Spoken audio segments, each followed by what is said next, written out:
2026 யார் ஓட்டு போடுவீங்க? நான் கண்டிப்பா டிவிக்கு தலைவர் விஜய் தான் போடுவேன். என்ன காரணம்? என்ன காரணம் இல்லை ப்ரோ, இது வரைக்கும் அரசியல்வாதி நிறைய பேர் இருக்காங்க. நிறைய ஆட்சி வந்து அதிமுக திமுக ஒரு 50 வருஷம் ஆண்டுட்டாங்க. புதுசா தான் வந்திருக்காரு, அதனால ஒரு ஆதரவு நம்ம கொடுக்கலாம். நீங்க இப்போ கேள்வி கேட்குறீங்க, அவர் என்ன பண்ணுவாரு, டிவிக்கு ஓட்டு போடுன்னு சொல்றீங்க, என்ன பண்ணுவாரு கேட்குறீங்க. ஆட்சியில் இருக்கிறவங்களை பார்த்து கேள்வி கேட்கணும், ஏன் பண்ணலன்னு கேட்கணும். புதுசா ஒரு பார்த்து நம்ம ஏன் பண்றீங்க என்ன பண்ணுவாரு அப்படி கேட்கக்கூடாது. ஃபர்ஸ்ட் நம்ம கேள்வி என்ன பண்ணணும், ஆட்சியில் இருக்கிறவங்களை பார்த்து கேட்கணும். அப்புறம் தான் புதுசா பண்றவங்களை பார்த்து நம்ம அவங்க கிட்ட கேள்வி. ஓகே, மக்கள் ஒருவனாக நீங்களே அந்த கேள்வி கேட்டுலாம். ஆட்சியில் இருக்கிறவங்க என்ன பண்றீங்க, சிலிண்டர் குறைக்கணும்னு சொன்னீங்க, விலை குறைக்கணும்னு சொன்னீங்க, அது குறையில. பெட்ரோல் டீசல் குறைக்கணும்னு சொல்லி குறைக்கல. நீட் தேர்வு வந்து ரத்து பண்றீங்க, இன்னும் பண்ணல, எதுவுமே பண்ணல. சரிங்களா, இப்போ வந்து இது இருக்குல்ல, நம்ம கணிக நகர் இருக்குல்ல, கணிக நகர் வந்து ஸ்லம் ஏரியா. அந்த ஏரியா பக்கம் தலைவருங்க அரசியல்வாதிங்க எம்எல்ஏ எல்லாம் போறாங்களா தெரியல. கார்த்திகன் ஒரு பொண்ணு கபடியில வந்து ஜெயிச்சதுன்னு சொல்லிட்டு அப்பதான் தெரிய வெளியே வருது, எல்லாருக்கும் தெரிய வருது. சரிங்களா, நாங்களும் வந்து ஒரு டீம்ல தான் இருக்கோம், கபடி டீம் தான். நாங்களும் 50 வருஷமா விளையாடுறோம். எங்களுக்கு வந்து ஒரு கிரவுண்ட் இல்ல, எல்லாத்துமே ஒரு கோரிக்கை இருக்கு. அது என்ன பண்ணணும், ஸ்ட்ரெயிட்டா சிஎம் வந்து பார்க்க முடியாது எதுவுமே எந்த ஏரியாவும் வந்து. அது கீழே எம்எல்ஏங்க அமைச்சருங்க கவுன்சிலர் சொல்லி இருக்காங்க. அவங்க எல்லாம் கவனிச்சாங்கன்னா ஒரு நல்ல ஆட்சி இருக்கும். சரிங்களா, இப்ப பெண்களுக்கு 1000 ரூபாய் போடுறாங்க, அது போதும்னா முடியாது. சரிங்களா, அந்த 1000 வந்து எங்க காசு தான். பஸ்ல போகும்போது காசு வாங்குறீங்க, சிலிண்டர் காசு, பெட்ரோல் டீசல் காசு, எல்லாத்துக்கும் ஜிஎஸ்டி இருக்கு. ஆனா டாஸ்மார்க்கு ஜிஎஸ்டி இல்ல. எல்லாம் சேர்த்து தான் சொல்ல வரேன், புரியுதுங்களா. ஓகே, பெண்களுக்கு 1000 ரூபாய் கொடுக்குறாங்க இல்லையா, சோ அது குறை சொல்றீங்க. நிறைய பேர் இது கூட இல்லாம கஷ்டப்படுறாங்க இல்லையா, சோ அது பத்தி நினைக்கிறீங்க? அப்படியே சொல்றேன் ப்ரோ, 1000 ரூபாய் கூட நல்ல விஷயம் தான் ப்ரோ, இல்லைன்னு சொல்லல. இப்போ வந்து எடப்பாடி ஆட்சி இருக்குமோ சரி, இவங்க ஆட்சி இருக்குமோ சரி, அரசியல் வந்து அது பண்ணுவேன்னு சொல்றாங்க. பொங்கலுக்கு வந்து ரேஷன் கார்டுல வந்து 5000 ரூபாய் தரேன், 1000 ரூபாய் தரேன், 3000 தரேன்னு சொல்றாங்க.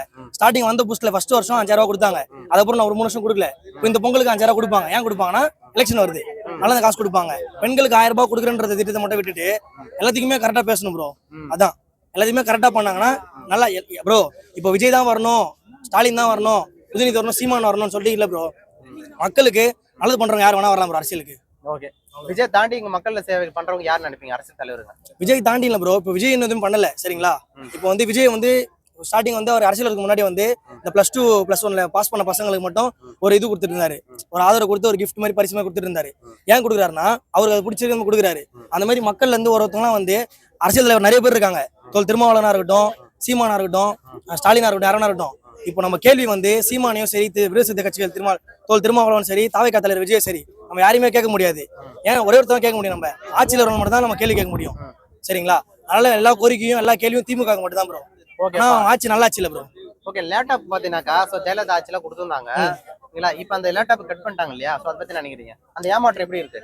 ஏமாற்றம் இல்ல ப்ரோ, லேப்டாப் வந்து எப்படி சொல்றது, அவங்க வந்து லேப்டாப் ஃப்ரீயா கொடுத்தாங்க, சைக்கிள் ஃப்ரீயா கொடுத்தாங்க. ஏன் தண்ணி பாட்டில் 10 ரூபாய் தெரியுமா உங்களுக்கு? ஏன்னா இப்போ தண்ணி பாட்டில் வந்து பிஸ்லரி கம்பெனி, அக்கோஃபினா கம்பெனி நிறைய இருக்குது. அவங்க ஃப்ரீயா கொடுத்தாங்கன்னா அந்த கம்பெனில அடிப்படும். சரிங்களா, அங்க அடிப்படும் போது என்ன ஆகும், மார்க்கெட் ஓட ஆரம்பிக்கும். அதனால தான் இது மாதிரி விஷயம் இருக்குது. லேப்டாப் ஏன் ஃப்ரீயா கொடுத்தாங்கன்னா அது அவங்களுக்குள்ளதான் டிஸ்கஷன் இருக்கும். அது நம்மளுக்கு மக்களுக்கு தெரியாது, நிறைய பேருக்கு தெரிய வாய்ப்பு இல்ல. இது வந்து உள்ளதா இருக்கு அரசியல் ப்ரோ. அதான் திமுக அரசு அது தரல இல்லையா, சோ அதை பத்தி நினைக்கிறீங்க? திமுக அரசு எதுவுமே தரல ப்ரோ, அது மட்டுமா தரல, எதுவுமே தரல அவங்க. ஓகே, ஒருவேளை அந்த லேப்டாப் கிடைச்சா நீங்க என்னெல்லாம் பண்ணிருப்பீங்க? லேப்டாப் கிடைச்சா பசங்க வந்து ஒர்க் ஃப்ரம் ஹோம் பண்றாங்க ப்ரோ, வீட்லயே ஒர்க் பண்றாங்க. இந்த போட்டோஷாப் ஒர்க் நிறைய பண்றாங்க, நிறைய யூஸ் இருக்கு லேப்டாப்ல. மடிக்கணினால என்ன யூஸ் இருக்கும், நிறைய யூஸ் இருக்கு. வளர்ச்சி அடையும், நாடு வளர்ச்சி ஆகும், இன்னும் பசங்க இன்னும் வளர்ச்சி அடைவாங்க.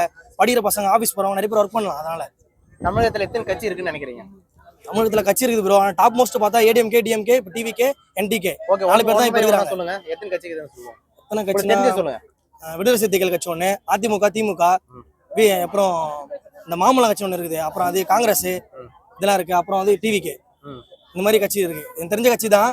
ஆனா மெயின் டாப்னு பாத்தீங்கன்னா இப்போதைக்கு அதிமுக, திமுக, டிவிகே, என்டிகே, இது மட்டும் தான் இருக்குது. NTK waste bro.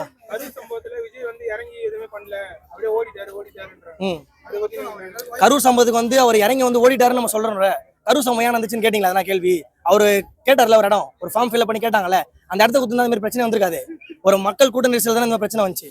அதை ஃபர்ஸ்ட் நம்ம கேட்கணும். சரிங்களா, விஜய் வந்ததுனால அங்க கூட்டம் வருதுன்னா விஜய் வராருன்னு கூட்டம் தான் தெரியுது அவங்களுக்கு. கட்சியார் மூலியமா அவர் வந்திருக்காரு நிறைய இடத்துல, அப்பயும் தான் கூட்டம் சேருது.